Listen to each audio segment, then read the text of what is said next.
Bos días, empezamos. Bueno, rematado a reunión ordenada do Consello da Xunta de Galicia, como sempre paso a darlle conta dos asuntos máis importantes tratados e acordados. O primeiro, a proposta da Consellería de Política Social e dentro da nosa intención de avanzar sempre na loita contra a violencia machista, e iso pasa tamén por ofrecerlle a mellor asistencia posible ás vítimas, ademais das políticas de prevención, autorizamos a asinar un convenio co Concello do Porriño para poñer en marcha un centro pioneiro en Galicia. A primeira vez que vai existir un centro deste tipo na nosa comunidade autónoma, vai ser un centro especializado na acollida de mulleres vítimas de violencia machista que teñan problemas de adiccións. O investimento que vai aportar a Xunta de Galicia vai ser 1 millón de euros e as obrigas que asume o Concello de Porriño é adquirir e reformar e preparar un edificio para albergar instalacións nas que acoller a estas mulleres con problemas de adicción víctimas de violencia machista. Estas mulleres precisan unha doble atención, a primeira, axudarllas para controlar e despois superar as súas adiccións, e a seguinte fase, unha reincorporación á vida autónoma, á vida laboral, se posible, en definitiva, a unha vida normal. Son a porcentaxe de mulleres vítimas de violencia machista que, ademais, presentan problemas de adicción é salientable, casi un 20%, e, por lo tanto, este centro, sen ninguna dúbida, vai supoñer unha axuda para a súa recuperación e reinserción. En canto este construído, entrará a formar parte da Rede Galega de Acollemento. Actualmente hai 80 prazas en 7 centros, ademais do Centro de Recuperación Integral que existe en Santiago. Por lo tanto, se incrementarán as prazas con esta especificidade de ter problemas de adicción e, en total, a loita contra a violencia machista sigue sendo, como decía, en total, sendo unha cuestión primordial para a Xunta de Galicia, vai supoñer este ano un investimento de 24 millóns de euros, que é un 15% máis do que xa investiramos no ano 2023. Outro acordo de política social e dentro das iniciativas que ten a Xunta de Galicia, algunhas delas pioneiras cando se instauraron, gratuidade de escolas infantís, casas niño, tarxeta benvida. Hai outra iniciativa tamén que mantemos, que é o chamado Bono Concilia. O que fixemos foi aprobar unha nova edición cun incremento importante da súa cuantía económica, un 66% máis para chegar a cantas máis familias mellor. Pasamos de 1,5 millóns aos 2,6 que hoxe aprobamos. Queremos chegar a máis familias, como decía, 13.500, no 2023 chegamos a 11.000, e o que pretendemos é axudar estas familias para que podan, como di o mesmo nome do bono, chegar a unha conciliación o máis axeitada e o máis adecuada ás súas necesidades. O bono ten achegas que poden oscilar entre 200 euros por neno para ir a un campamento, unha ludoteca, mentras os pais están traballando, ata os 500 por unidade familiar para a contratación dun coidador. E, ademais, a parte de ampliar a cuantía, ampliamos tamén a idade dos nenos que viven nestas familias e que dan dereito a acollerse a este bono. Queda ampliada a todos os nenos que fan 13 anos no ano 2024, cando a todo agora se cortaba cando os nenos cumprían 12 anos. Por tanto, xa digo, máis dotación orzamentaria para chegar a máis familias con este recurso de conciliación da Xunta de Galicia, que aumenta casi un 70%. Cambiando de consellería, hoxe renovamos o convenio que ten a Xunta de Galicia coa Federación Galega de Municipios e Provincias, Consellería de Educación e a Consellería que propón este acordo, e o obxecto é financiar os gastos de limpeza dos centros educativos públicos en 34 concellos. Imos destinar 659.000 euros e o que pretendemos é colaborar nos gastos de limpeza dos chamados centros públicos integrados, é dicir, aqueles que acollen alumnos dende a idade escolar infantil ata secundaria. Por regla xeral, saben que os concellos encárganse da limpeza dos colexios de infantil e primaria e a Xunta de Galicia nos que teñen ese bacharelato, pero existen centros, este tipo de centros en 34 concellos, centros integrados que mesturan os dous niveis e, polo tanto, o que facemos é chegar estes 659.000 euros para colaborar nos gastos da súa limpeza. Cambio de asunto de Consellería, a proposta da Consellería de Cultura, seguimos avanzando na programación para desenvolver no Cine Teatro Fraga, que, como saben, foi adquirido conxuntamente entre a Diputación de Pontevedra e a Xunta de Galicia. A Xunta de Galicia aportou un 51% e a Diputación un 49%, un precio total de 9,3 millóns de euros. Levaba pechado tamén, como saben, dende o ano 2011 e ora, logo da súa adquisición, o que queremos é canto antes poñelo a disposición para que sexa un elemento fundamental na vida cultural do Concello de Vigo. Por tanto, isto pasa por parte do traballo que están facendo os técnicos tanto da Diputación como especialmente da Xunta de Galicia por escoitar a cidadanía, as asociacións para enriquecer o plan de usos que estamos elaborando actualmente. Yo sei, o que acordamos foi, a parte das iniciativas que xa estamos facendo, pedimos colaboracións a través do correo electrónico, suxestións, se recibiron xa máis de 200 das entes culturais, sociais e económicos. Agora, o que facemos é escoitar e recoller as suxestións e propostas nun formato de reunión aberta, e o que vai ter lugar mañá mesmo. Empezaremos a primeira das reunións na Delegación de Vigo, onde asistirán ao redor de, tan previsto, pois ata completar o aforo, polo que estamos vendo se vai completar, de persoas que queren estar ali e facer un intercambio directo e facer as súas aportacións. Xa digo, unha fase máis para a elaboración deste plan de usos.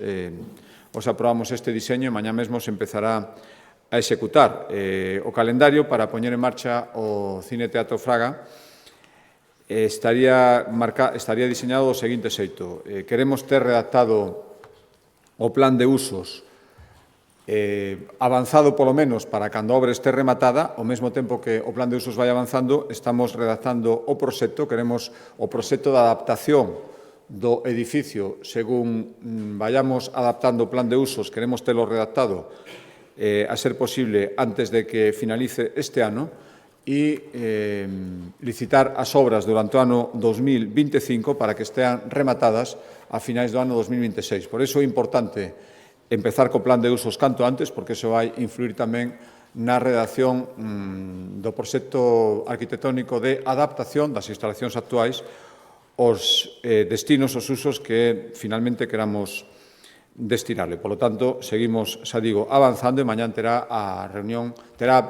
lugar a primeira destas reunións abertas á cidadanía de Vigo para que directamente lle poida manifestar os responsables de elaborar o plan de usos as súas aportacións e as súas suxestións. Cambiando de Consellería de Área, proposta da Consellería de Medio Ambiente, hoxe tomamos un acordo importante en dos concellos da comarca de Ferrolterra e outro na provincia de Pontevedra. A Xunta leva investidos xa 8 millóns de euros na modernización da rede urbana de saneamento de Ferrol-Narón. Dende o ano 2017, 137.000 veciños beneficiados. Miramos o saneamento da Malata, realizamos obras no colector da marxa esquerda do río Sardiña. Pois ben, completada esta fase, por así decirlo, máis urbana, ora o que fixemos, o que queremos e o que fixo hoxe o Consello da Xunta de Galicia é seguir avanzando na mellora do saneamento e depuración na zona rural de Ferrol. Por lo tanto, dimoslle o visto bo a un convenio de 11,3 millóns de euros que dos cales o 70% se aportará a Xunta de Galicia, o 30% o Concello, para beneficiar a uns 4.400 veciños que viven na zona rural de Ferrol. Decía que isto sería o primeiro dos acordos na comarca de Ferrolterra. O seguinte sería un convenio co Concello de Ares, tamén para mellorar o sistema de saneamento en Ares, concretamente para solventar os problemas de presión, de falta de presión de abondo que se deron especialmente durante este verao. E 1,7 millóns de euros para garantir o acceso dos veciños de Ares a unha auga de calidade. E o terceiro convenio que lles decía, convenio por valor de 3,6 millóns de euros para optimizar a rede de saneamento no Concello de Pollo, na provincia de Pontevedra. Por tanto, seguimos colaborando cos concellos, saben que é unha competencia municipal, pero que, lóxicamente, sin a colaboración e a aportación económica da Xunta de Galicia sería moi difícil para todos os concellos chegar a cumprir con as súas obrigas nesta materia, que, insisto, é a súa competencia. O Consello de Xunta de Galicia avaliou tamén un informe elaborado pola Consellería de Facenda sobre os métodos de pago e a evolución destes métodos a hora de pagar impostos á Axencia Tributaria de Galicia, a Triga. Bueno, fixemos un esforzo importante para que os concellos paguen, para que os contribuintes poidan, o feito de pagar impostos, cando menos que sexa o máis sinxelo e rápido e cómodo posible, e se vai avanzando, según acredita este informe, nese obxectivo. O informe acredita que máis da metade dos pagos, o 53%, que se realizan á Axencia Tributaria de Galicia, que se realizaron no ano 2023, foron a través de, utilizando a tarxeta, entrando pola página web da Triga, a través de Bizum ou mediante domiciliación. Executáronse por este sistema preto de casi 500.000 operacións, 492.000. 335 millóns de euros. Pois ben, foron os pagos a Triga. A gran maioría opta por pagar a través da tarxeta bancaria entrando na web da Triga, 221.000 operacións, 45% do total. 6% paga por Bizum, ten un especialmente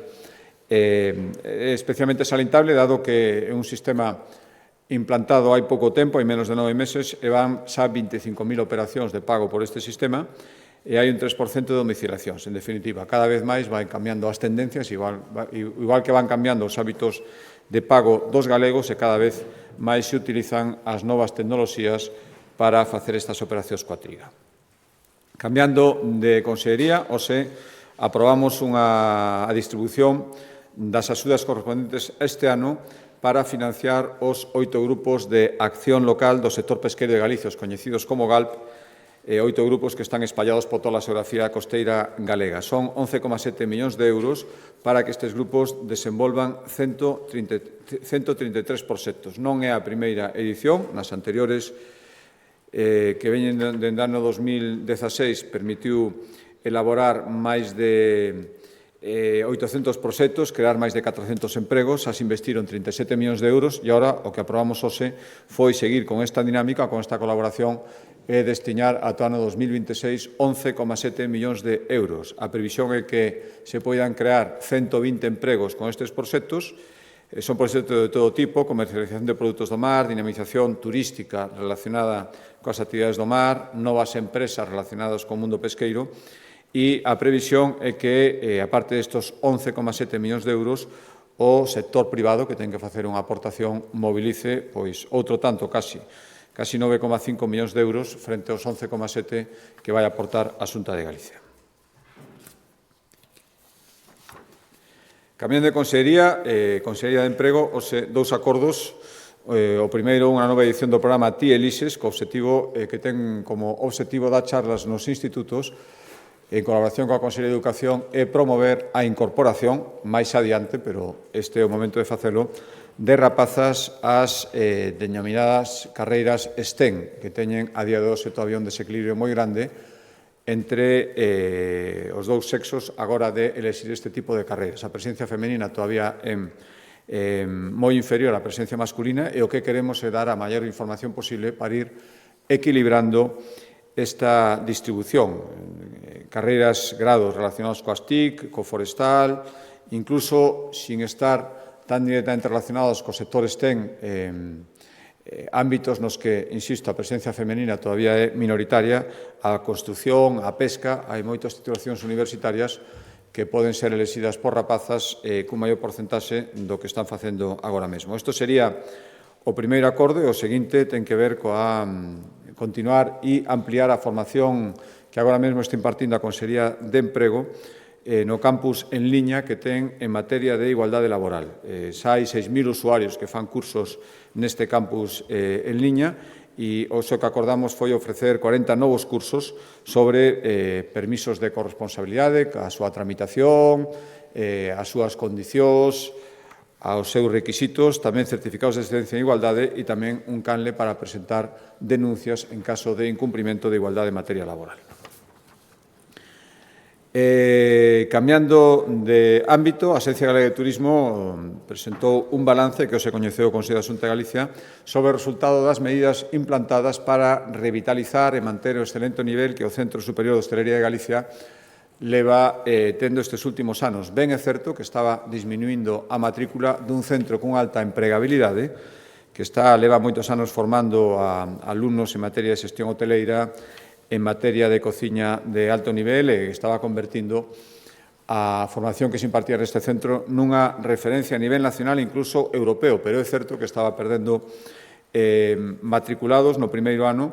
Por lo tanto, despois nos sucesivos se tomaron medidas o ano pasado consistentes nunha rebaixa no precio da matrícula, un 50%, e duplicar de 21 a 52 o número de bolsas para os alumnos e tamén abrilas para os galegos no exterior. Pois isto deu o resultado.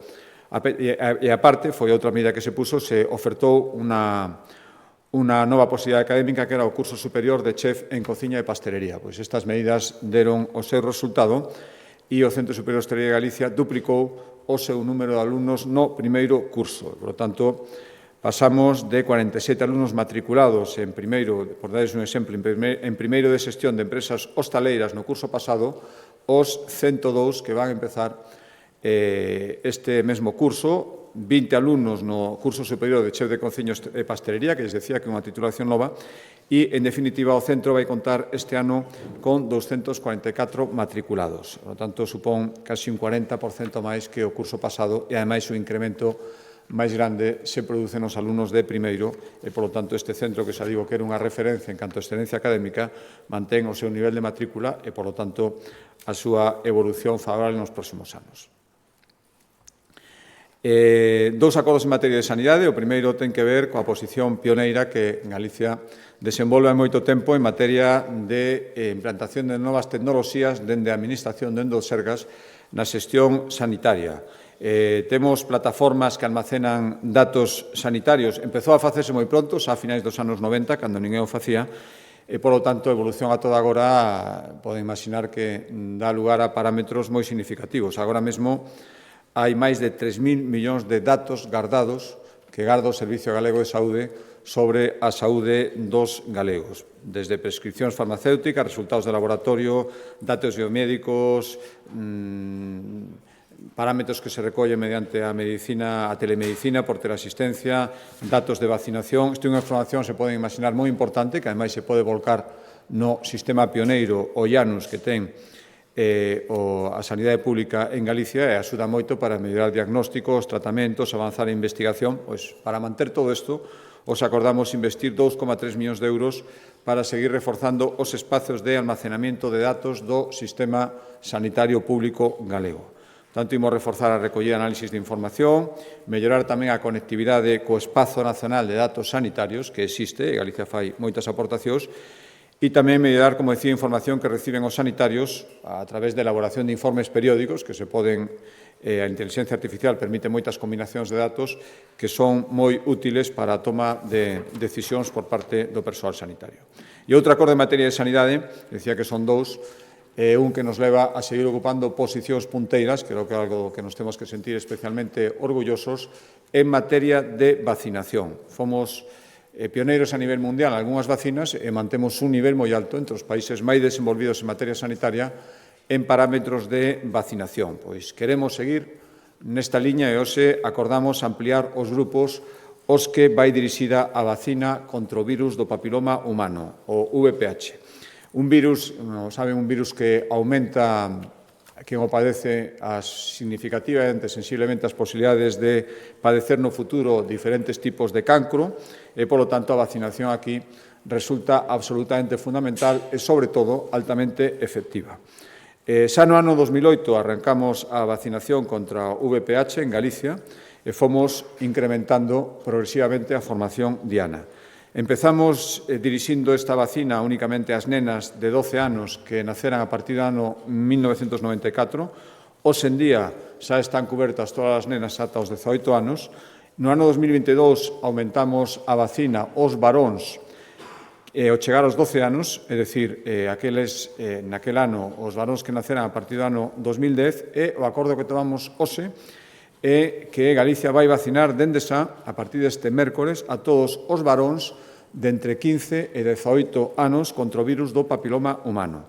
É dicir, vanse poder inmunizar todos os menores nados entre 2006 e 2009, xa digo que ata agora só estaban cubertos a unha franxa de idade e a previsión é chegar a 27.000 rapaces, varóns adolescentes en Galicia que ata agora estaban quedando fora desta vacina.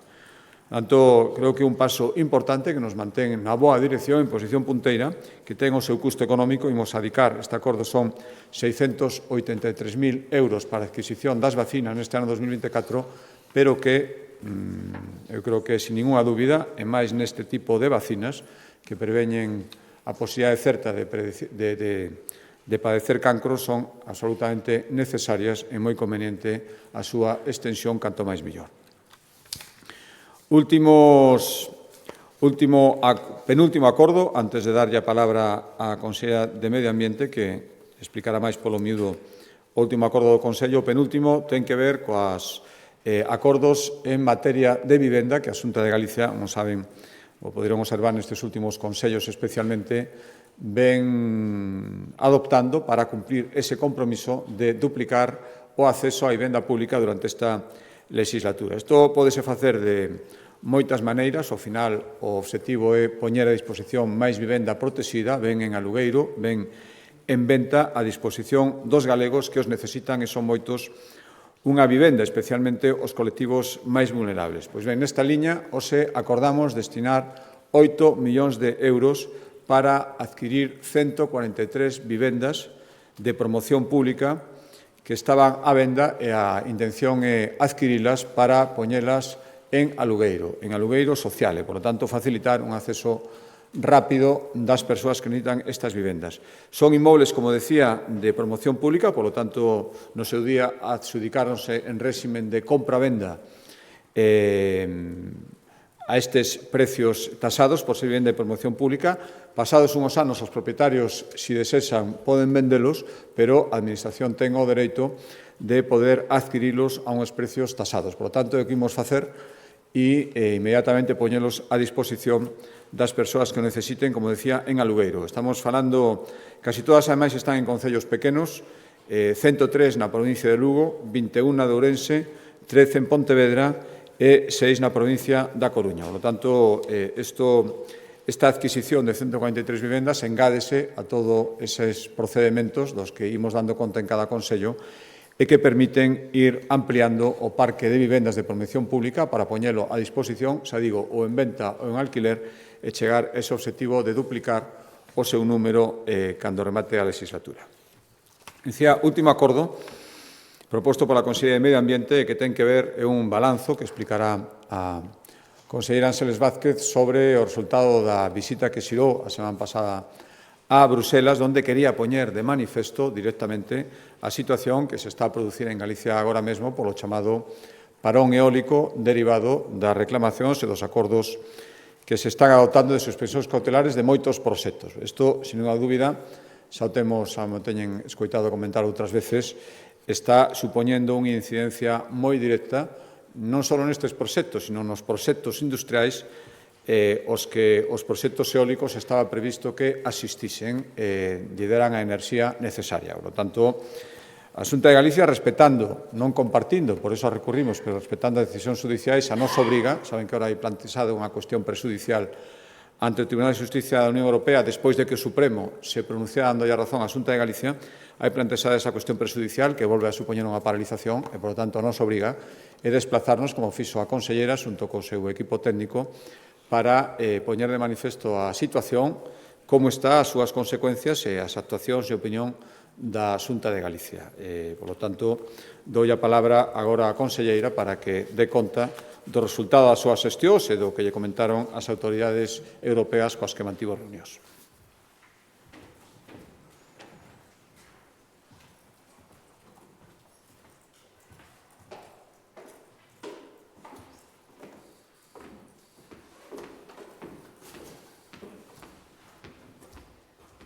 Gracias, presidente. Bos días. Galicia ten o recurso, ten os proxectos, ten os promotores, ten a necesidade, quere descarbonizar, ten as autorizacións necesarias para eses proxectos, pero pola contra atopámonos con esa parálise que ao final pois temos unha encomenda como Administración é a búsqueda de solucións. E para iso nos trasladamos a Bruselas buscando solucións ante esa marea de parálise eólica, e eu teño que dicir que o resultado foi satisfactorio e foi positivo. Ao longo das reunións mantidas foron un total de 3 reunións con distintos directores xerais, pero tamén con representantes do Estado permanentes na Unión Europea. Puidemos ver que a Comisión Europea comparte a trascendencia e importancia de desbloquear esta situación que está padecendo Galicia. Pero tamén comparte un risco certo, e que esta non é un problema só de Galicia, este é un problema a nivel nacional que, ademais, se estende no resto dos países da Unión Europea. En resumo, satisfacción, boa acollida por parte do traballo que fai a rexión galega en relación ao ámbito das enerxías limpas. Saben vostedes que éramos a primeira rexión en implantación de enerxía eólica e nos últimos tempos pasamos a ser a cuarta. Neste momento temos un total de 3.900 megavatios. Ano 2030 deberíamos ter implantado 8.000 megavatios. Si seguíramos adiante, pois cos 134 proxectos autorizados por parte da Xunta de Galicia, chegaríamos en tempo e forma, e deste xeito ímolo ter complicado. Aínda así, a Comisión pois avala a intencionalidade da descarbonización, pero, sobre todo, avala o rigor nos nosos procedementos, sempre a través da protección da nosa biodiversidade e por iniciativas legislativas como as que agora temos en marcha. Dende a Comisión transmitiúsenos que as enerxías verdes van estar no centro da política da Presidencia e que Galicia pois está perfectamente aliñada con esta idea. E por iso temos comenzado xa uns traballos para a aprobación dunha lei, que é a Lei de Administración Ambiental Simplificada, que presentamos tamén aos distintos directores, que non resta en absoluto rigor, pero que facilita o trámite e, sobre todo, dá seguridade xurídica. Rematada a consulta pública, recibimos 8 achegas que están sendo valoradas. En Bergantes, os esforzos que está facendo o Goberno galego chocan con unha determinación, e esa determinación pois é a do Tribunal Superior de Xustiza de Galicia, que ven de presentar esa cuestión prexudicial, e o que está provocando pois é unha demora importante á hora de poder implantarse máis megavatios no territorio. En que se basea esta prexudicial? Baséase en que o Estado español non traspuxo correctamente no ano 2013 a Directiva de Evaluación Ambiental. É dicir, pasaron 11 anos, fíxose co mesmo rigor, fíxose igual en Galicia que no resto das comunidades autónomas, e a pesares de todo isto e apartándose deste modo da xurisprudencia do Tribunal Supremo, decidiu emprender outro camiño e, polo tanto, presentar esta prexudicial. De feito, recentemente, o Tribunal de Xustiza Europea ven de emprazarnos a nosa Galicia a personarnos na cuestión prexudicial. Temos 2 meses, 10 días. En Bruselas, coñecemos de primeira man que o mesmo emprazamento se realizou o Estado español, pero neste caso fíxose a principios do mes de agosto. Non obtivemos ningún tipo de información por parte do Goberno central, e ali tamén nos enteramos que, pois, supoñemos que a raíz de a nosa visita e de poñernos en contacto tanto co Ministerio como coa Reper, o Goberno central decidiu que se vai a personar. Non podía ser de outro xeito, pero quedámonos moito máis tranquilos sabendo que así o vai facer. A nosa preocupación pola cuestión prexudicial e esta marea de parálisis levounos a solicitar a principios do mes de agosto unha xuntanza coa ministra por parte da Consellería de Medio Ambiente. A ministra de Transición Ecolóxica decidiu declinar e pois entendeu que recentemente que esa reunión tiña que ser de carácter técnico, pero é certo que por primeira vez recoñeceu que este era un problema non só para Galicia, senón tamén para España. E vennos de trasladar hoxe mesmo que o día 20 estarían en posición distintos técnicos do Ministerio de Transición Ecolóxica de reunirnos tamén cos técnicos da Consellería de Medio Ambiente. Por suposto, ali estaremos. E imos estar porque estamos convencidos de que este non é un partido que se teña que xogar só na casa, é un partido que se ten que xogar a nivel nacional e, polo tanto, se España quere cumprir e se non quere máis demora, non só debería personarse, senón que debería buscar aliados noutros países. Polo tanto, dous fitos importantes. Primeiro, recibimos o aval da Unión Europea á Lei de Administración Ambiental Simplificada, e a ter total seguridade xurídica e, por outro lado, é importante saber que España se vai a personar na cuestión prexudicial sobre os eólicos. Sin máis que decir, tan só, despois de ver o rigor co que se tratan estes temas, eu sí que pediría, xa non só como conselleira, senón tamén como galega, que aqueles eurodiputados que están fagan o posible porque as súas manifestacións saiban distinguir se van en contra da Xunta ou se van en contra dos galegos. Se van en contra da Xunta, aceptarémolas, se van en contra dos galegos, pois non están no camiño correcto. Moitas gracias.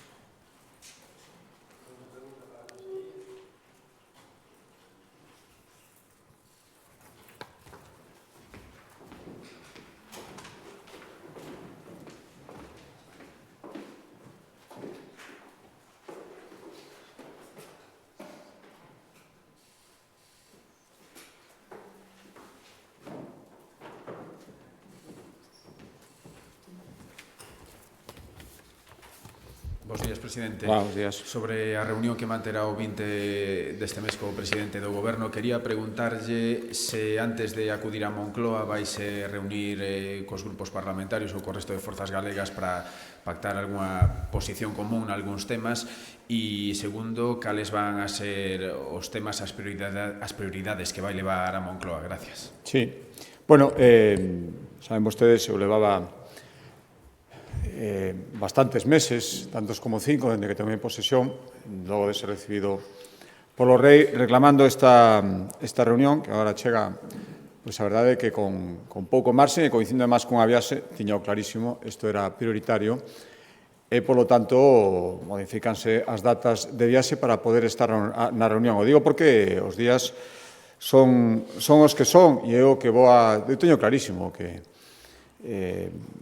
teño que levar en nome de Galicia a esa reunión co presidente Sánchez, que decía onte en redes sociais, espero que sexa útil. Por suposto que cando regrese da reunión darei conta no Parlamento, que onde eu sí que creo que hai que gobernar tendo en conta o Parlamento, do resultado desa reunión e do balanzo, aparte do que poida decir a través dos medios de comunicación. Creo que isto é o que debo facer e teño clarísimo que o que vou facer. Os temas son coñecidos é coñecida a miña postura sobre a cuestión do financiamento e sobre o foro no que debe tratarse. O resto dos temas iremos acabando de perfilados durante esta semana, pero teñen que ver coas infraestructuras que hai moito tempo tiñan que estar executadas en Galicia e non o están, con execución de fondos europeos, proxectos moi importantes, tractores que siguen esperando ese financiamento que non lle está aproveitando ninguén e tampouco a Galicia. Teñen que ver tamén coas transferencias que Galicia está demandando e ata agora non tivemos resposta, cando menos resposta positiva, transferencia da AP9, me gustaría saber a postura do Goberno, ahora que volveu a empezar o procedimento, transferencia logo da sentencia do Tribunal Constitucional das competencias de xestión do litoral, bueno, e en definitiva parece, permítame tamén, porque estamos pechando esta reunión, xa digo, en moi poucos días, supoño que nos pedirá un avance da orde do día, cando este pechado por cortesía tamén daremos conta de todo elo tamén, e despois saber, creo que esta oportunidade hai que aproveitala. Si hai boa fe e disposición a avanzar polas dúas partes, de logo pola miña hai, por lo tanto, terei que adaptarme tamén con independencia de que o presidente do Goberno lle deixe un amplio dossier con outras reclamacións o tempo que se me dea na entrevista e, polo tanto, intentar concentrar aí os temas que considere máis prioritarios e facer unha reunión operativa. No, digo que a día de hoxe voulle dar conta despois das... Eu creo que a día de hoxe están claro as prioridades de cada un. A miña responsabilidade como presidente da Xunta é trasladalas. A miña prioridade, unha delas é a política industrial. Estou vendo, e máis despois de unhas últimas declaracións que coñecimos hai pouco, que non é ninguna prioridade para os grupos da oposición. Digo por poñer un exemplo. Eu teño claro cales son as prioridades do Goberno da Xunta de Galicia elexido pola maioría. Intentarei recoller todo, intentarei escoitarlles tamén despois cando faga balance, pero eu creo que agora, cos días que dispoñemos, o que hai que facer é preparar ben a reunión. Bos días, presidente. O estudo que encargou a Xunta sobre fusións municipais que se vai presentar este xoves propón 7 posibles fusións e revela unha limitada aceptación por parte da cidadanía. Quería preguntarlle como valora vostede estas 7 propostas, se ve algunha máis factible que outras, que vai facer a Xunta con este informe? Sí, bueno, primeiro creo que isto é unha demostración, é un exercicio de transparencia. Hai un informe e, polo tanto, está encargado, está sufragado con recursos públicos e o que temos que facer é presentarlo e debatilo. É un estudio encargado pola Xunta, non é un estudio da Xunta de Galicia, nin quere decir, ni moito menos, que a Xunta de Galicia asuma todos os seus postulados, pero creo que é un bo documento para debatir unha cuestión. Saben vostedes que a postura da Xunta de Galicia, as únicas dúas fusións que se produciron en España finalmente, a pesar de que había outros movimentos en outros lugares, foron as dúas que existen en Galicia, Cerdedo Cotobade e Oza Cesuras. Por tanto, creo que vou seguir debatendo deste tema, pero eu teño clarísimo que hai parámetros que imos seguir mantendo. Por lo tanto, a voluntariedade absoluta, para mí é o primeiro requisito fundamental. Non se produciría en ningún caso ninguna fusión se os concellos a fusionar non estiveran de acordo. Isto creo e quero que quede clarísimo. E a partir de aí, lóxicamente, o apoio da Xunta de Galicia si consideramos que a fusión podría ser viable, pero a voluntariedade vai ter que ser fundamental. Por tanto, estas propostas que hai son propostas dos que fixeron o estudio e está ben debatir como escenarios ideais, non sei, cada unha responderá a uns criterios diferentes, habrá criterios comuns, para eso son estas jornadas, que se coñezan e que se debata, pero eso non quere dicir ni moito menos que esas fusións e ninguna outra vai ir adiante se non hai a vontade inequívoca dos concellos, como as houbo nas dos fusións que xa son efectivas en Dallanos. Bos días, eu quería preguntarlle polas declaracións que fixo nas últimas horas Besteiro sobre o proxecto de Altri, di que dubida de que cumpre os requisitos para poder recibir fondos europeos. Moitas gracias.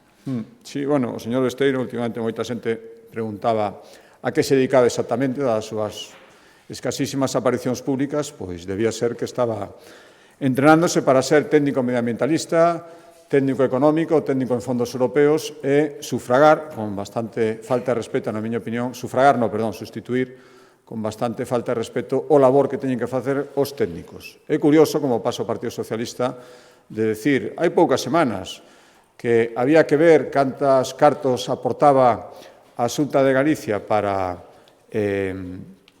valorar que aportacións tiña que haber dentro do Estado, falando en nome do Estado, para os proxectos industriais en Galicia, agora, de repente, descolgarse dicindo que, na súa opinión, que espero que non sexa a opinión do Goberno, espero que o Goberno teña opinión, e tamén será outro tema que plantexarei na reunión, teña a opinión de decir que hai que respetar o traballo dos técnicos. Por lo tanto, eu pido un respeto para todo iso e volvo a insistir na garantía absoluta de que ningún proxecto en Galicia irá para adiante se non cumpre estritos parámetros, pero que tamén si cumpre, necesitamos industrias, necesitamos empregos. Parece ser que o señor Besteiro, que cada día ten unha opinión diferente, pois ora decidiu, xa examinou todo o proxecto e é técnico en varias materias e decidiu que todo iso non pode ser e que en Galicia non se pode crear nin emprego nin industrias.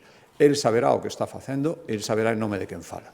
Espero que o Goberno, do que supoño que intenta falar no seu nome, sexa bastante máis responsable e lle dé unha oportunidade a Galicia. Eu quero recordar que a semana pasada coñecíamos proxectos que nin siquiera iniciaron a súa tramitación, nin ambiental de ningún outro tipo, e xa tiñan manifestacións expresas de apoios directos por moitos millóns de euros. Eu pido que a Galicia se lle trate como mínimo igual. Boa tarde. Agora que sabemos que o Constitucional ten en suspenso os recursos que presentaron as comunidades autónomas contra a lei de amnistía, precisamente porque ten dúbidas de que sexan as comunidades as que deben presentar este tipo de recursos, quero lle preguntar se a Xunta mantén a postura de que a motivación deste recurso é técnica, non política. Gracias.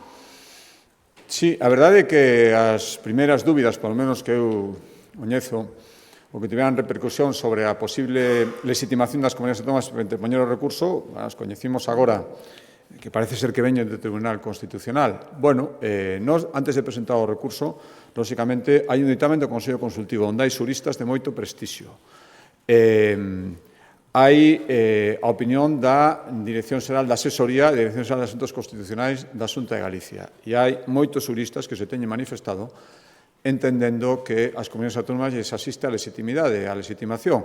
E, bueno, supoño que isto mesmo que digo respecto a Galicia o pensaron moitos xuristas do resto das comunidades autónomas, algunha do Partido Socialista, que tamén presentou o recurso. Eu non vou entrar na decisión final que toma o Tribunal Constitucional. Digo que, en fin, xa resulta cando menos curioso que a opinión de tantos xuristas, insisto, que representan administracións de diferentes cores políticas, resulta que absolutamente ningún tivera a máis mínima razón e a primeira na frente, que non se pode nin presentar o recurso. Galicia xógase moitísimo, presentamos o recurso porque creíamos que se quebraría a igualdade territorial, a xurídica e económico. Seguimos pensando e, polo tanto, eu agardo que se admita o recurso e se poidan considerar xa os seus fundamentos de fondo. O agardo, dito isto, que ten que pronunciarse o Tribunal Constitucional, pero xa se pronunciaron moitos xuristas e todos na mesma dirección, que cando menos, sin entrar no fondo do asunto, que esa sería a segunda parte, cando menos, legitimación para presentalo, parece que non hai moita dúbida. Agora resulta que, últimamente, o Tribunal Constitucional xa dúbida de todo. Presidente, pasaron 2 anos dende a primeira reunión que tivo con Pedro Sánchez. Quería de preguntar pois que balance fai dela 2 anos despois, falando un pouco en plata, que temas levou entonces que dá por cumplidos e xa non os ten que repetir agora. Non sei se fixo xa a conta. Pois mire, ao final, bueno, está aí as hemerotecas para velo. Falamos de apoio directo a proxectos industriais en Galicia, non só o proxecto de Altri, sino tamén outros proxectos que siguen esperando financiamento, un compromiso de tramitación moi rápida e moi áxil de todos eses fondos europeos que a día de hoxe siguen metidos en caixón sin ni siquiera convocarse, polo tanto, esa é a primeira. Falamos tamén do desenvolvemento, estou facendo un pouco de memoria, falamos tamén da creación de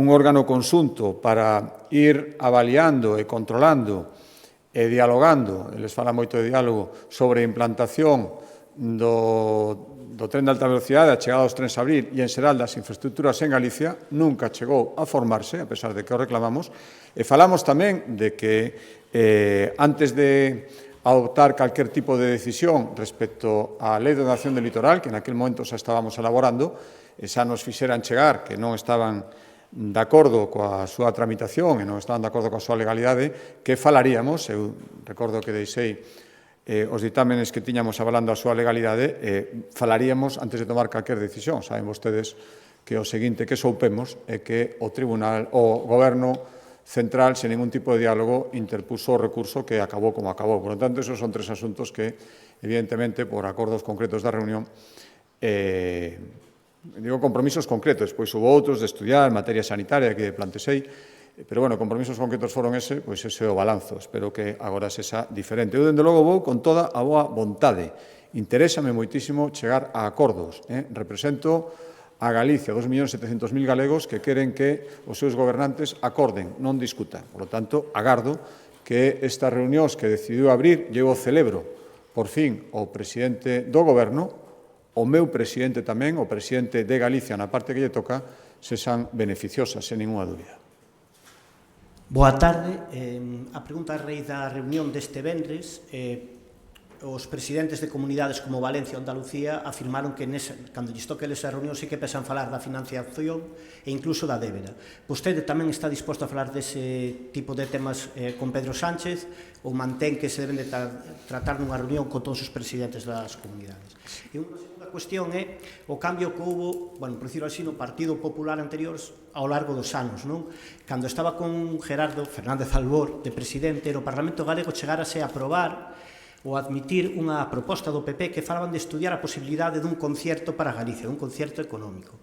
Eso está nos de luz do que hoxe en día defende o PP. Pensa entón que daquela o Partido Popular, ou Alianza Popular, perdón, era máis autónomo que o Partido Popular hoxe? Gracias. Sí, Montiño. Sí, a primeira pregunta. Eu non percibo un cambio de criterio. Ademais, teño falado estes días cos meus compañeros presidentes e presidentas, logo da reunión que mantivemos en Madrid, todos estamos no mesmo. Oiga, unha reunión ten dúas partes. Se o presidente do Goberno quere plantexar este tema, supoño que plantexará, pero espero tamén que entenda que a reunión tamén é para falar de outros temas que directamente, aí sí que hai bilateralidade, necesaria de bilateralidade entre a Xunta de Galicia e o Goberno Central deste tema. O que lle direi é que hai que falalo, hai que saber o que se pode distribuir, hai que saber os criterios, hai que saber o que lle corresponde a cada un, falando todos, para ver que ninguén queda por enriba de outro e non se quebra a igualdade. Creo que isto é fundamental e o que, dende logo, lle penso decir, non son responsable do que chegado o momento da reunión cada un lle quera decir. Sei, coñecen vostedes as manifestacións que fixemos todos e cada un, e eu lles podo asegurar que manteño a miña palabra. Se o presidente quere falar deste tema, lóxicamente, eu terei que escoitarlle, pero non vou facer ningún tipo de negociación e lle vou deixar claro dende o principio que, na miña opinión, isto non é o foro para avanzar nesa negociación nin para chegar a acordos. A outros, sí, que espero que cheguemos. E respecto a outra pregunta, mire, en fin, a vida política é moi longa, eu non coñezo exactamente, teño que decirlo, ese acordo de concerto no que se chegou na época de Fernández Albor. Estou seguro que as circunstancias eran moi diferentes en todos os sentidos. E tamén a semántica ás veces lle chama dunha maneira a cousas que son outra. A verdade é que non o sei. En todo caso, eu teño claro que a día de hoxe, todo eso que se está dicindo de que saliríamos gañando cun sistema de concerto e que estamos na mesma situación que outras comunidades aportantes netas ao conxunto global, eso non é certo. E é moi fácil decirlo cando non se goberna, nin se teñen, polo que escoito, moitas posibilidades de gobernar. A miña responsabilidade é saber o que hai, é saber que é necesaria unha solidaridade interterritorial da que Galicia se beneficia e que o sistema de cupos e de concertos a Galicia non lle convén. E iso sí que é ser autónomo. Dende logo lle podo decir que se o meu partido defendera o contrario, a nivel nacional, eu estaría dicindo que estou dicindo exactamente agora.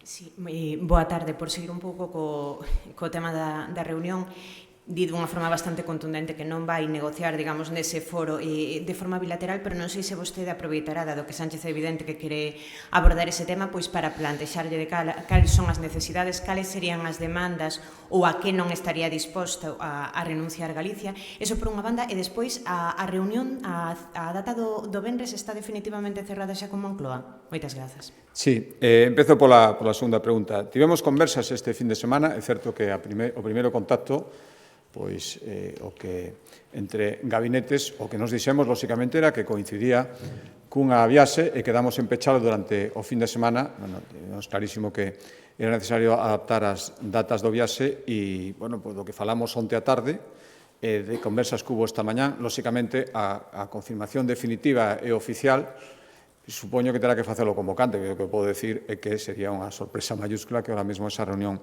non se producira, e tamén creo que é importante, porque creo que as formas en política tamén son importantes, respetando as ordes estatutarias e de aprobación dos estatutos. Isto o primeiro, ainda que era a segunda pregunta. E a primeira, perdón, era... A primeira, se vai falar de non negociar, vostede aproveitará, dado que se vai Sí. Bueno, eu creo que temos acordos de moitas comunidades autónomas perfectamente coñecidos que marcan os principios que eu considero vixentes. Pero para explicarlo, creo que ás veces as cousas explicadas, ás veces non, sempre, explicadas de xeito sinxelo e como mellor se entenden. Non tenía ningún sentido entrar a negociar unha cantidade sin saber o global, como decía antes, e sin saber o que se vai corresponder a cada un, porque as cifras, lóxicamente, cando falamos dunha distribución, hai que poñelas en relación co que se vai distribuir ás demais. Por tanto, esta única maneira de facelo, xa sei que isto impide ou dificulta moito chegar a acordos bilaterais, como que se chegou con Cataluña, pero a única maneira de facelo é sentarnos todos coas cartas boca arriba. Se só coñeces as túas cartas e non as dos demais, non sabes se levas bo xogo ou non. E isto, permítame o símil, trátase de levar o mellor xogo para Galicia. Por lo tanto, o que lle direi é que non ten ningún sentido falar dunha cantidade concreta sin coñecer as cantidades dos demais. Creo que isto entende todo o mundo e calquera persoa que se sentara a negociar, porque isto ao final é unha negociación, faría o mesmo. Se aceptara, sin máis, algo que se está propoñendo, sabendo que estamos falando dunha cantidade global distribuída entre varios, sinceramente, creo que correría moitos riscos e Galicia non está para correr riscos, vendo, ademais, o que se está intentando facer con outros os que claramente se quere beneficiar.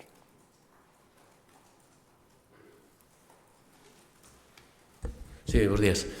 Quería preguntar a súa opinión sobre o informe do Tribunal de Contas que a pasada semana volveu a incidir en que o Valedor do Pobo, disculpe, que volveu a incidir en que os principais problemas siguen sendo as listas de espera tanto en sanidade como en política social, sobre todo nesas dúas consellerías. E despois unha segunda cuestión é preguntarlle se vostede vai asistir á comisión de investigación proposta no Parlamento polo Bloque sobre as subvencións á empresa Eulen e o Álvaro Cunqueiro. Decía Ana Pontón que se vostede non vai, que ten algo que ocultar, non sei se está vostede de acordo, que teria que ocultar algo se non vai. Gracias.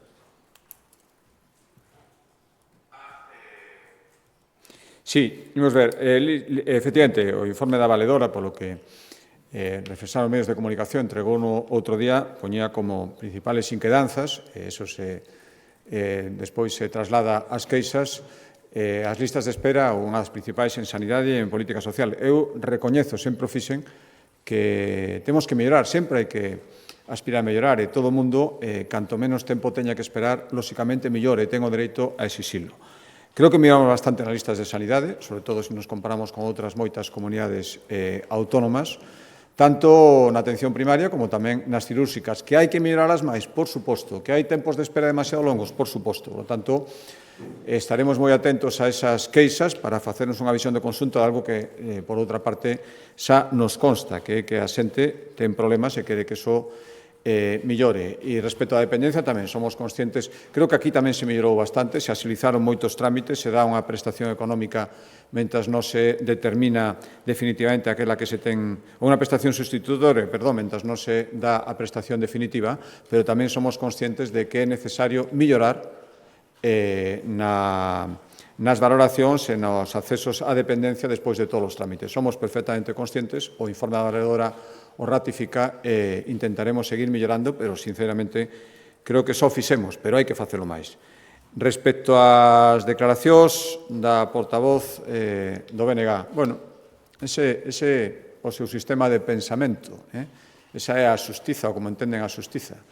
Se non se fai o que eles creen que hai que facer, entonces eres culpable, non hai nada máis que decir. Mire, tranquilidade, a mesma que teño eu cando vin, eu dicía outro día, na sesión de control que, por fin, despois de tantos amagos, deran o paso de facer unha comisión de investigación que podían ter feito hai tempo, que podían ter feito con outras que dixeron que iban a facer e despois quedou en nada. Por lo tanto, ora imos traballar, imos ver exactamente cal é o seu obxecto, eso faise a través da definición do plan de traballo, e aí se coñecerán todos os datos respecto a comparecencias, respecto a temas concretos que se van tratar, respecto á documentación a aportar, incluso duración, todo eso supoño que se habrá a partir de ahora. Por tanto, lles pido un pouco de paciencia para todo iso. Eu se lle sirve como adianto, absoluta tranquilidade, absoluta. E, por fin, me alegro de que despois de desprestixiar a posibilidade que tiñan de facer unha comisión de investigación porque a tiñan e nunca utilizaron,